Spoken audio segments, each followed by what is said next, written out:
I'm Christopher Lydon. This is The Connection. Justice is referred to as the first virtue of human communities. It's also one of the first mysteries of systematic thinking. Barefoot in Athens 2.5 millennia ago, Socrates asked, "What is justice?" Americans today can ask more or less ruefully whether the convicted murderer Gary Graham, who was executed in Texas last night, got justice. Do we know justice when we see it? Is justice a kind of truth in itself? Or is justice rather a deal we make so as to live together, a compromise of our individual selfishness and righteousness that would otherwise make social life impossible? And is justice in that sense a relative term, a rounding off of the rival claims of our individuality? In this second in a summer series of conversations on the central questions of philosophy, Connection listeners, we can also ask the question that Socrates asked: where do you place justice on the list of good things in general, like health, wealth, and wisdom, or life, liberty, and the pursuit of happiness? Is justice one item on the list, or is it implicated in all the others? And has there ever been, can there ever be, a standard of justice that applies to all times and all places? What is justice, Connection listeners? Our guides this hour are Bernard Williams, professor of moral philosophy at Oxford University, who joins us from England, and in our studio, Michael Sandel, professor of political philosophy at Harvard. The Justice Connection phone is 1-800-423-8255 or 1-800-423-TALK. Professor Williams, the foundational philosophers in the Western tradition, Plato and Aristotle, both lived with slavery, which seems to break all the rules of justice. Aristotle, in particular, justified slavery. Can you get us out of that contradiction to start with? Yes, well, I think the first thing to notice is that what Aristotle tried to do, which was to justify slavery, to show that it was just, was rather a rare enterprise in the ancient world. I think that the prevailing attitude in the ancient world wasn't so much that slavery was just as that it was necessary. They thought that, they believed that it was a necessary institution for sustaining the level of culture and sophistication and civilization that they enjoyed. Now, Aristotle's supposed justification of slavery is entirely dependent on a psychological theory about what human beings are like, which barely makes sense in his own terms. It's hardly coherent, actually. And one thing it's particularly not very coherent about is the things that slaves in the ancient world were asked to do. I mean, he justifies it in terms of there being some people who are effectively just hewers of wood and drawers of water, really. But actually, slaves did quite a number of quite complicated and sophisticated tasks of various kinds. And so the justification didn't really even make sense. And I think that he would have done better not to try to say that slavery was just, but to say it was an unjust institution which was necessary for other goods. We no longer justify slavery, but would you say we still rationalize injustice on the basis of so-called necessity? Yes, I do think we do that. It's my own view. I think that we fundamentally believe that the level of life that we have, and I don't just mean by that material goods, but we mean also the very idea of running a society with complex and sophisticated institutions and having a culture and all these things, that they depend upon the working of an economic system of which many particular consequences can scarcely be defended as just, unless you take the view that, anything is just that serves the best purposes. And I think that just empties the notion of justice of all content, really. Professor Williams, give us your own definition, working definition of justice. Well, but I don't think there is one overall definition of justice, though in fact, in a way there ought to be, because you've got to remember we don't just deal with justice in social distribution, whether our institutions are just and whether people get a fair deal. We also, as you reminded us at the beginning, deal with it with regard to retribution, criminal justice, people being punished and so on. And we've got to think what binds those two ideas together. And one notion, that is probably the best idea, but it's terribly vague, is that justice consists in giving each person what that person deserves or what is appropriate to them or something like that. Now, that formula does sort of cover the whole scene, but of course it's terribly vague, and different societies, different cultures give it a different content. But I guess that in a modern society, our idea of distributive justice, I'm not now talking so much about the criminal part, but distributive justice, is that people should have a fair share or a fair chance of a share or something like that of the society's product of what we regard as good things. Do you have an ideal of a just society or the just society? Well, I have an idea. I myself do have certain ideas of that kind. For instance, it seems to me that it should be the aim of a government to bring it about that people do not suffer undeservedly grave or indeed serious harms of various kinds, and that they should certainly have fair access to the benefits that our societies have to offer, such as education, culture, and so on. And, of course, I'm very well aware of the fact that the only way that anybody has invented of trying to bring out that result in a capitalist society is by redistributive taxation.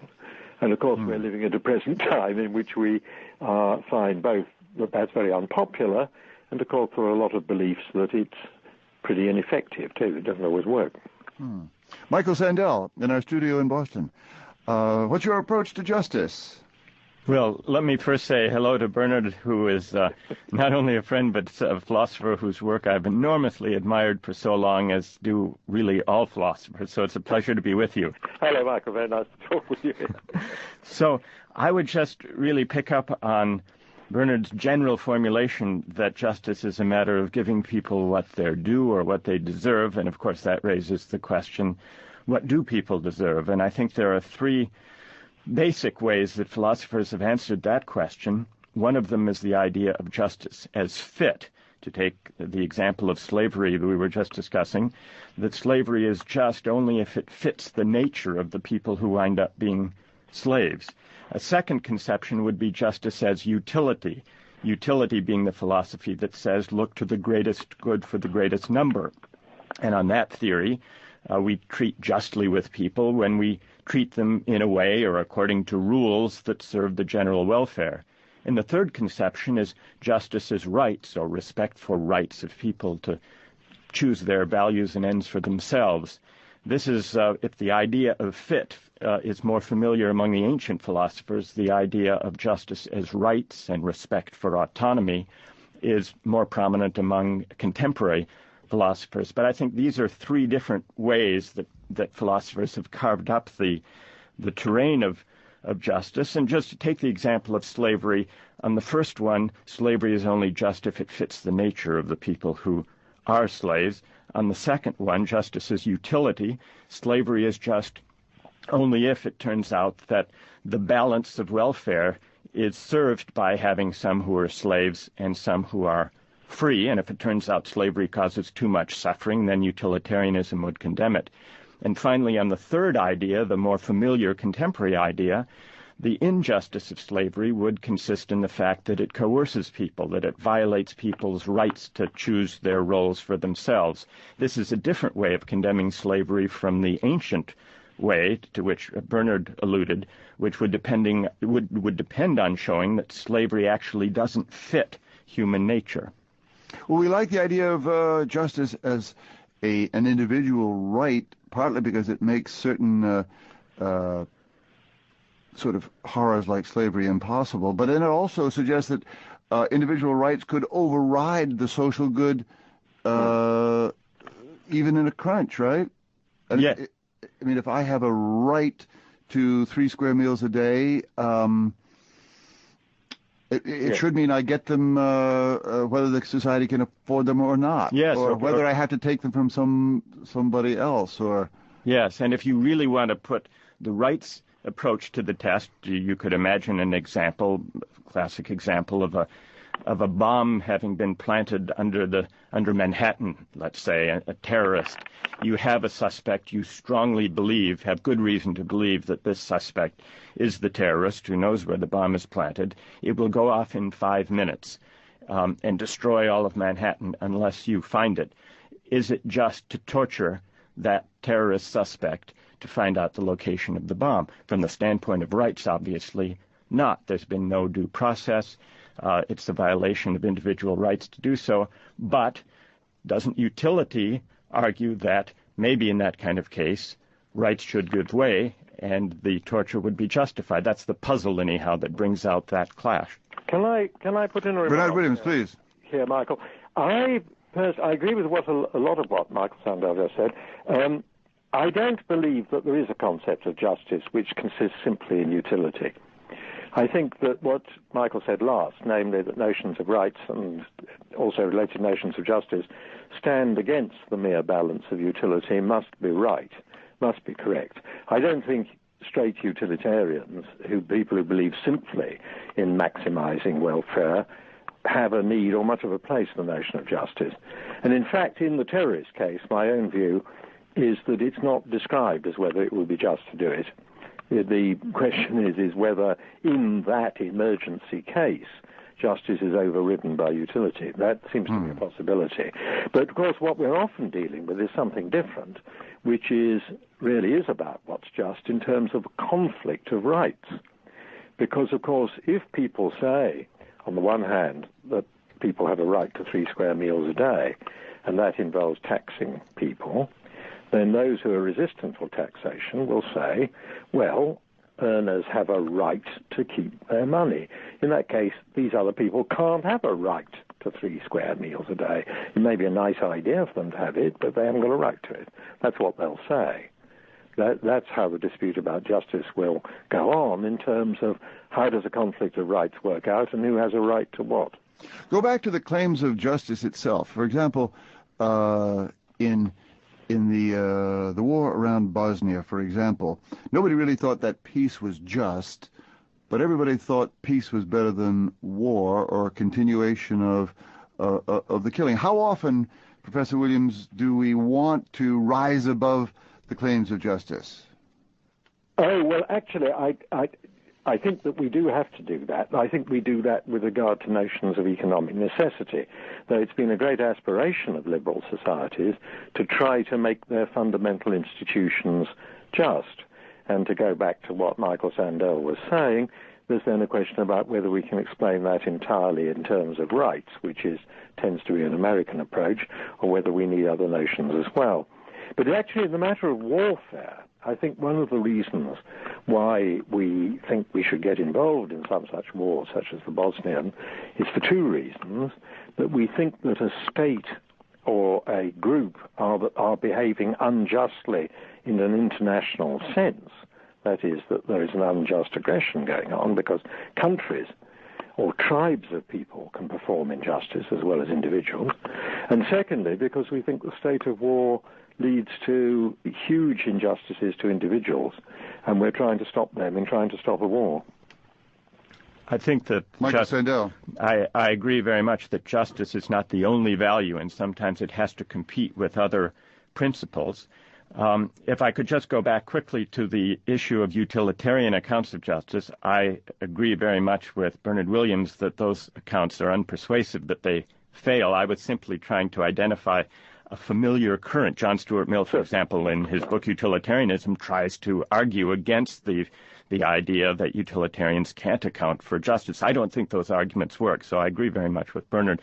On justice competing with other values, another example would be when justice competes with the need to reconstruct deeply divided societies. And so truth commissions, for example, in South Africa or in other places, in Rwanda, the question arises, should a society suspend the impulse to exact justice, even where great moral crimes have been committed, for the sake of getting on with reconstructing a society and living together? And here's where justice sometimes competes with forgiveness, or, for that matter, with the practical interest in binding together a society after heinous crimes have been committed in the course of a civil war or civil strife. Those pose I would say, some of the hardest questions about when the concern for punishing those who deserve punishment have to compete with and sometimes give way in the face of these other considerations.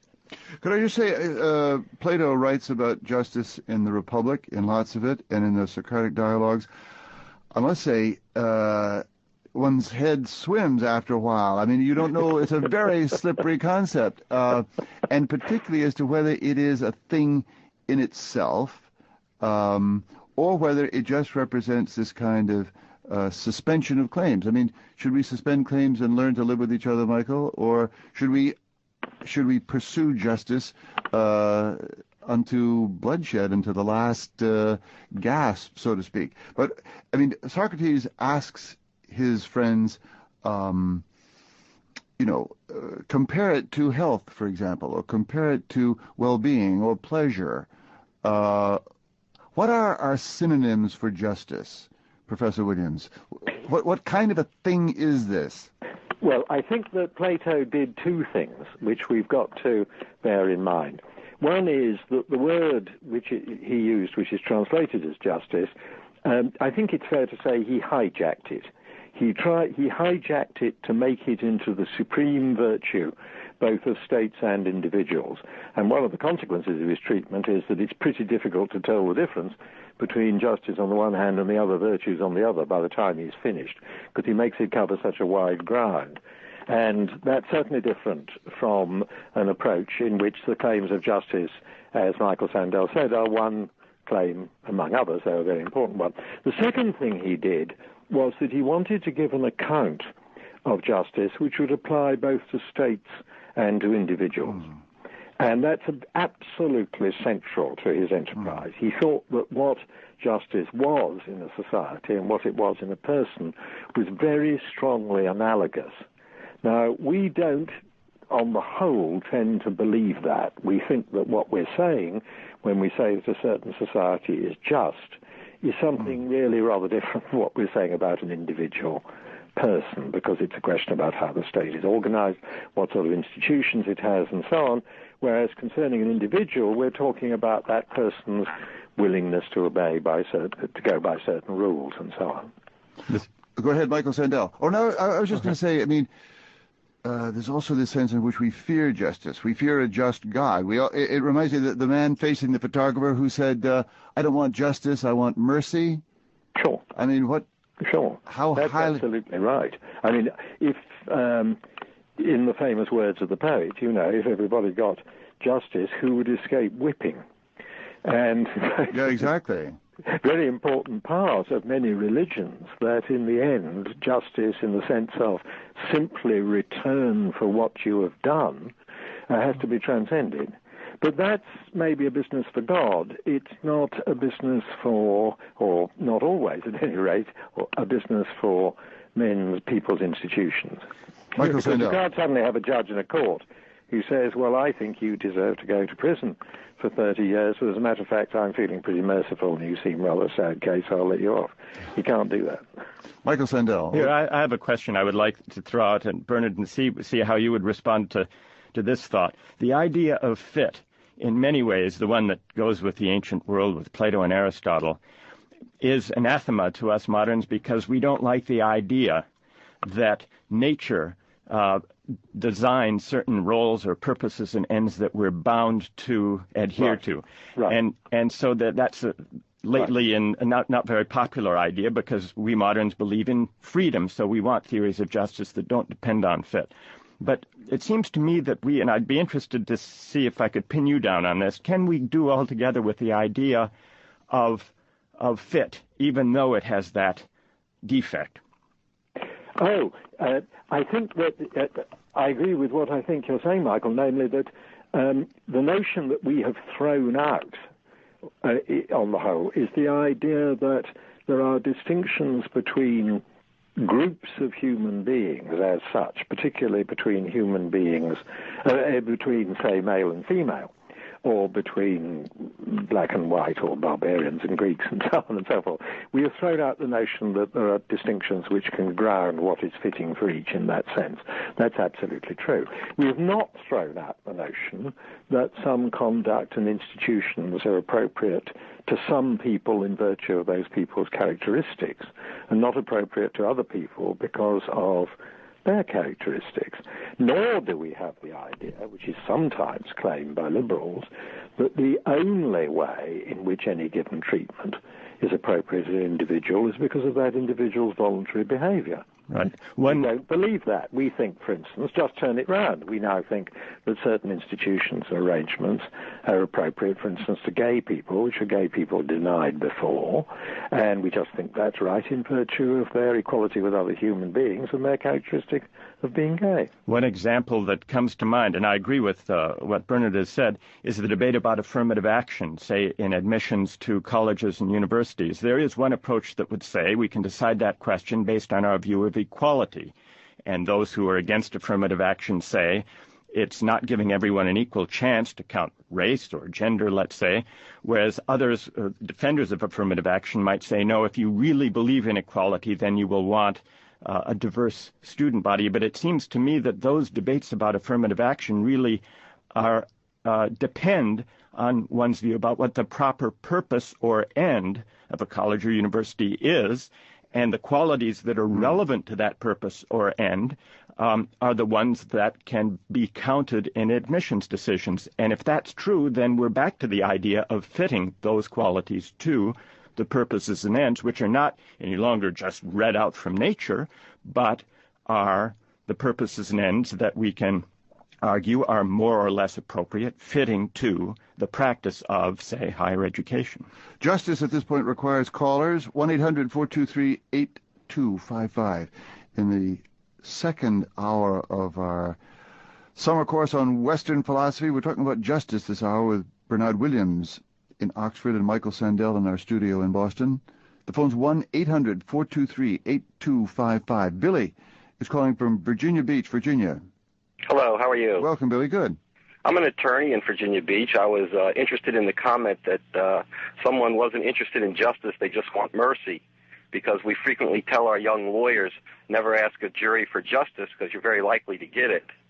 I think that the problem is confusing or interchanging the words justice and a just society, because I don't believe they're interchangeable. A justice, at least from my point of view, is an abstract term that deals with individual rights, and because it's an abstract term, it's difficult to define, whereas trying to justify things or trying to talk about a just society is really just explaining necessary evils in society that may not be justice in the pure sense.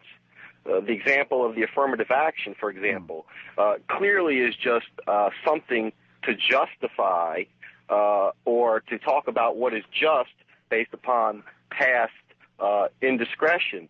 It's not necessarily justice, but it certainly would justify and explain a necessary evil. And I think when you try to interchange the words justice and a just society, you end up with the problems of confusion, because justice is purely a term that can sometimes give way to explaining or justifying why we shouldn't prosecute heinous crimes or other political motivations that deal with trying to live in a just society without pure justice.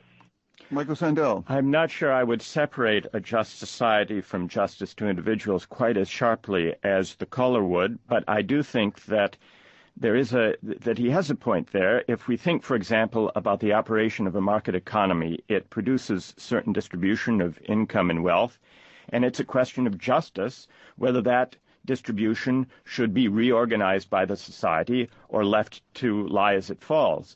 Now, it may be that even in a society that believes in redistributing income and wealth to a certain extent to provide everyone with a decent minimum, let's say, it might be that some of the people who wind up being very wealthy in a market economy, even with a fair baseline, a floor under the poor, it might be that some who become very wealthy are morally deserving and others not so morally deserving. So there is no guarantee, even in a just society, that income and wealth and the good things in life will necessarily accord with moral virtue understood from some ideal point of view.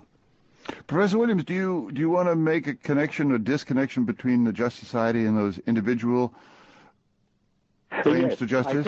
I think that what this questioner's remarks have brought out is the question that Michael and I had before us slightly earlier in this discussion, which is the relation of the notion of rights to a just society. This, again, is the issue of the individual and society here. One thing you can certainly say about a just society is that it doesn't violate people's rights, or at least it doesn't do so systematically, intentionally, and so on. It tries not to violate people's rights, okay? The question is, however, are there aims of a just society which go beyond even that? And I think that we might want to say there are. Because if you have people who are very poor, and poverty is inherited from one generation to another, or if, again, you have a lot of unemployment, you might well say that it's unfair to those people, and therefore that a policy of social justice had right to change the situation. But it's not absolutely clear that the reason you say that is because they have a right to be better off. They don't have their rights violated in the same way as if they're thrown into prison without a trial. Michael, we talked a lot about Plato and Aristotle. What is the contemporary philosophical view or ideal or utopia about justice and the just society? Well, one way of expressing it, and here the most influential contemporary theorist of justice, philosopher, is John Rawls, whose famous book, A Theory of Justice, reinvigorated discussion within philosophy about justice in the 20th century.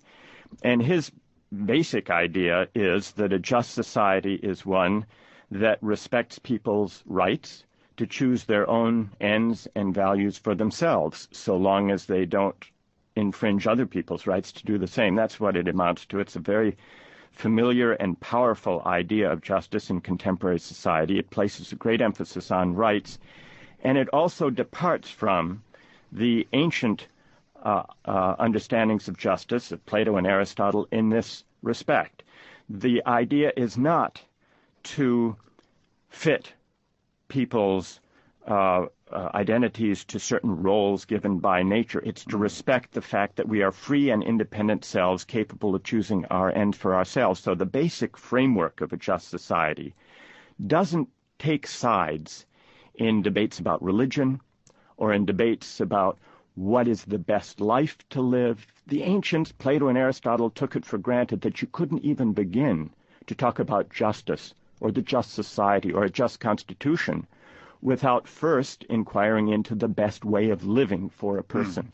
And what the moderns do, and it's given very powerful expression in the work of John Rawls, is to say, no, those are two separate questions. The best way of life, what's worthy for human beings, that's a matter for individuals to decide for themselves or within their religious communities or within their families. It's a separate question what a just society looks like, and it's one very important feature of a just society, on this contemporary view, that it be neutral with respect to contending religions and contending ideas about what makes life worth living. This is one of the great fault lines between ancient and contemporary theories of justice, and the challenge is, the controversy now in contemporary political philosophy is, can you sever those two ideas so completely, justice from the good life? Interesting. It sounds that the Rawls theory is based not just on rights, but located in individuals, especially in the Judeo-Christian tradition of sort of a community of God or a community of God's people. What are the claims in the Rawlsian system of the society itself, of the community itself, of the social organism? Well, what's required of the society as a whole is not that it affirm any particular religion. The purpose of law is not to make better people, not to cultivate virtue, as in some of the earlier ancient, classical, and also religious conceptions of justice. It's not to make people better or to equip them for salvation or anything of the kind. And instead, it has what you might think of as a more modest aim. We live in pluralist societies in the modern world. We're never going to agree on law or on constitutions if it's premised on some vision of human flourishing or of religion. And so what we want from a society is that it be fair to individuals and groups as they go about the enterprise of choosing their own religions and values and visions of the good life for themselves. It's a modest claim, scaling down, in a way, the claims of justice. Whether you can have that, whether you can actually defend principles of justice that are neutral with respect to questions of the good life or the meaning of life, that is a big and difficult question. I myself am skeptical whether you can separate them so Professor clearly. Williams, do you accept that definition of sort of the modern notion of justice as being rights-based or defined in terms of rights and based in the individual? Well, I want to make, if I may, one, as it seems to me, disagreement with Michael about the exposition of Rawls himself. He's quite right in saying that Rawls wants to separate questions of justice of society from the pursuit of the good. There's a lot in that. But in fact, Rawls' system entirely depends upon the citizens having one particular kind of virtue, that they themselves should have a sense of fairness, because it's only if the citizens have a sense of fairness that they will be able to participate freely in these institutions which try to treat the populace as a whole fairly, and in fact, in certainly the earlier versions of Rawls' theory, involve quite a lot of redistribution.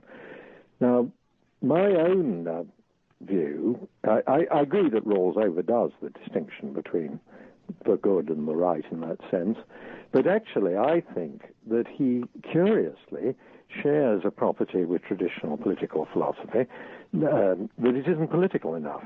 That is, that it's an entirely moral theory applied to society about what would be a fair outcome. Whereas, as a matter of fact, we have to take seriously the history of our conceptions.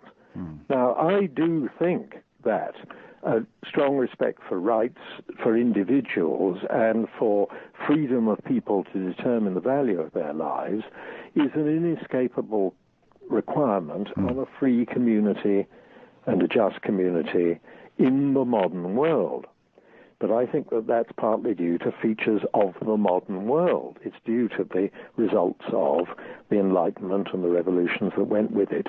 Now, indeed, they may well be a good thing anyway, but sure, we're stuck with them. Professor They attempt to run a world on other principles now couldn't lead to anything except tyranny.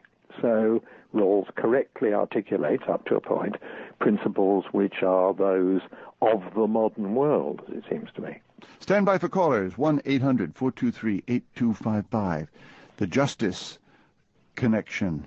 John is on the line. Hi there. Welcome, John. Welcome. Good to hear this topic. It's one I think about more than from time to time.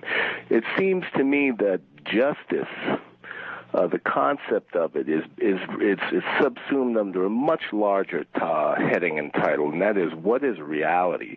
When you ask, in any court system, assumes there is some objective reality to measure, did it happen, did it not happen? Did he take it, did he not take it? Was this person murdered or were they not? Who did it? How did it happen? There's some objective reality implied to determine, did it? The fundamental question is, what is reality? Did it happen? Did it exist?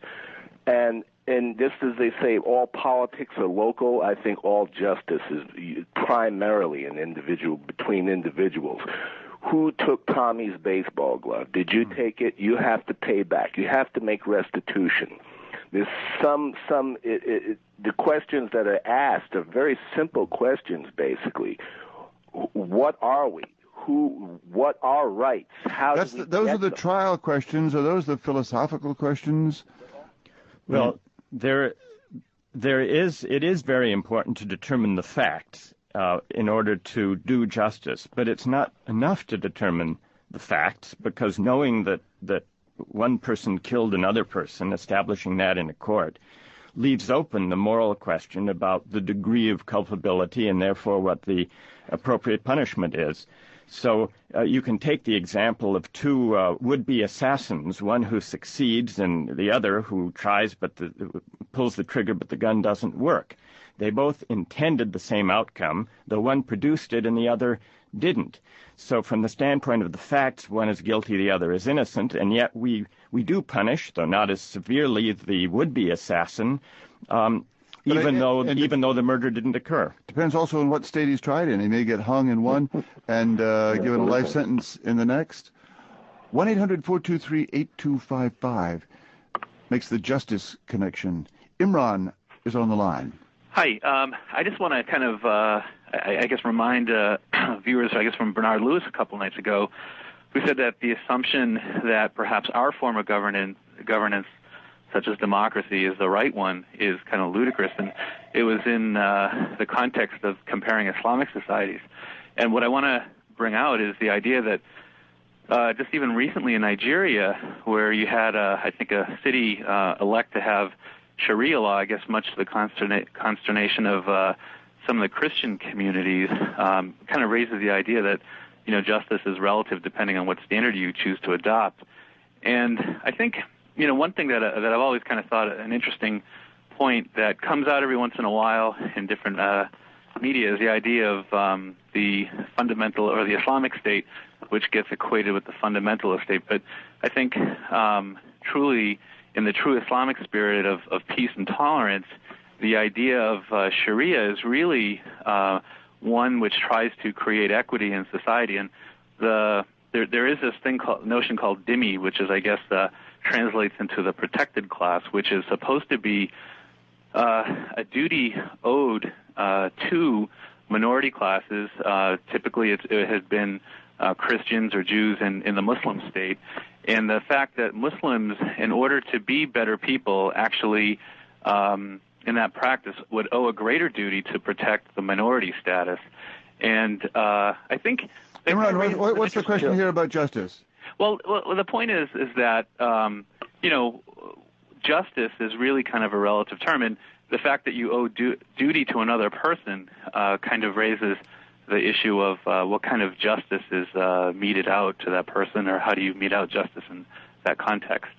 But Professor Williams? Well, I think there's the question, as remarks raised, absolutely two different questions. One is there is a question about whether an Islamic system of justice is, and we're speaking here particularly, I think, of criminal and retributive justice, is better than the kind of systems that we have in England or America. Then themselves are different from one another, of course. Well, that's a discussable issue, obviously, and there's much to be said about that. Though I must say the business of trying to import the Islamic system of justice into America as a whole, just like that, would seem to me a rather unlikely project, and you're unlikely to bring it off without a great deal of tyranny. But the other issue is the quite different issue of relativism, which was mentioned, namely, should we agree that Islamic systems of justice are fine for Islamic states, whereas our system of justice is fine for ours? Now, that's a quite different question, and that raises, of course, the question about what counts as the sort of society for which the Islamic system of justice is appropriate. And as the question reminded us, of course, there's also an issue about which Islamic system of justice, since there's more than one such. And that's a very important issue because, of course, societies are very unlikely to be absolutely unanimous about that. And if we have citizens in Islamic states who are complaining about injustice with regard to perhaps certain Islamic institutions, what are we supposed to do about it?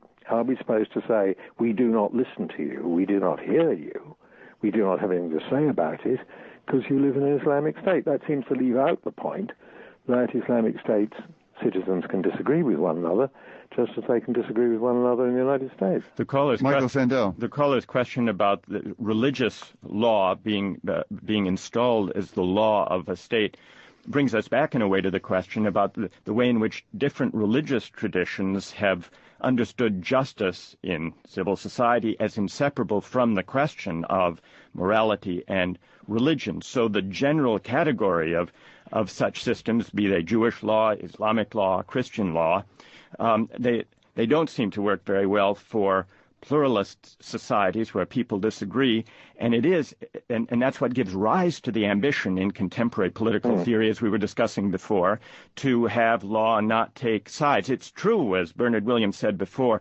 that the virtue of being fair to others, respecting their conceptions, is a kind of virtue that liberal regimes promote. But I would disagree with him or make this amendment, but that's a very, very limited idea of virtue as to be embodied in law from the one that's embodied in Islamic law, Christian law, Jewish law, or classical conceptions of law. 1-800-423-8255 makes the Justice Connection with Bernard Williams and Michael Sandel. Dorothy is on the line. Hi, Chris. Welcome, Dorothy. How are you? Good. Good. I wanted to make a comment on a book I read a few years ago, a lovely little book, mostly written for grade school children, but the title is Whatever Happened to Justice, and it's written by Richard Mayberry. What was the answer? He broke it down to very simple laws, two fundamental laws that were written during the writing of the Constitution. And the first law is do all you have agreed to do. And the second law is do not encroach on other people or their property. And I think that trims it down very easily, and I know it helps me in my day-to-day life just deciding what's right and what's wrong. Simple little things like, can I be a little bit late for work, or can I do this? And I think of those two laws, and it helps me. Now, should we ascribe this to Jefferson, the Jeffersonian spirit? Sure, yeah. Yeah, and because justice has, the definition of justice has become very complicated, and it gets very muddled, and I think if we brought a little simplicity back to it, it would just make life a lot easier for a lot of people. Dorothy, I'm going to remember that. Bernard Williams? Can I ask Dorothy a question? Yeah, I absolutely agree in sort of solid rules of that kind, but I want to know what encroach means. This is a problem that the philosopher John Stuart Mill in the 19th century had terrible trouble with. What counts as encroaching? For instance, if I sit in my garden not wearing very many clothes, and my neighbour who oversees the garden doesn't like the look of me and is very upset, have I encroached on him or not? I would say no. I would say no, too. But it's a very good question where you draw the line. yeah. But because the serious point is, almost everything that anybody does affects other people somehow. We can't say that our acts are divided into those that affect other people and those that don't, because they almost all do somehow in a society, you know. So the question is, we have to draw the line around the impact on other people that they have a right to resist, and the impact on other people they don't have a right to resist. And that's really where the problem starts. So encroach doesn't quite solve it for us. Two contemporary controversies that raise this question are the debate about gay marriage, because some people argue that the case for gay marriage should be entirely consist in the fact that it doesn't hurt the people who are engaged in other kinds of marriages. So what's the harm? What's the encroachment? Whereas others say, no, that's an encroachment on the institution of marriage that undermines social values and the value of heterosexual traditional marriages. Another example is the debate about hate speech. Does hate speech count as an action that can encroach on the rights of those who are slurred or vilified by the hate speech? And whether or not it should count as free speech depends in large part on where one draws that line. Dorothy, thank you. 1-800-423-8255, the Justice Connection. Larry is on the line. Good morning. Good morning, Larry.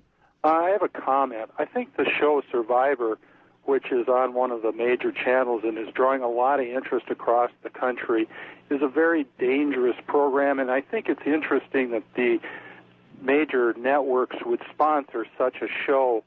I was in the military, and through basic training was taught that we had to survive as a team at all costs, and we would support, in terms of justice, each other.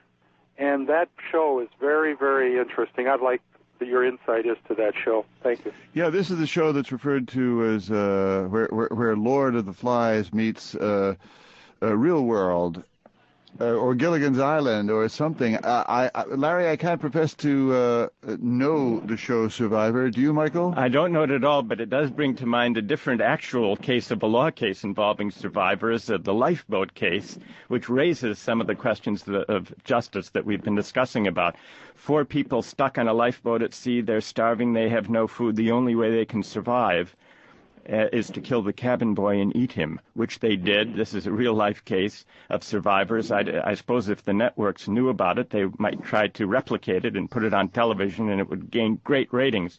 But the question for justice faced the court in England, whether or not these cannibals at sea acted out of necessity and so morally should be excused, or whether murder is murder and they should be punished. And the answer is, Professor Williams?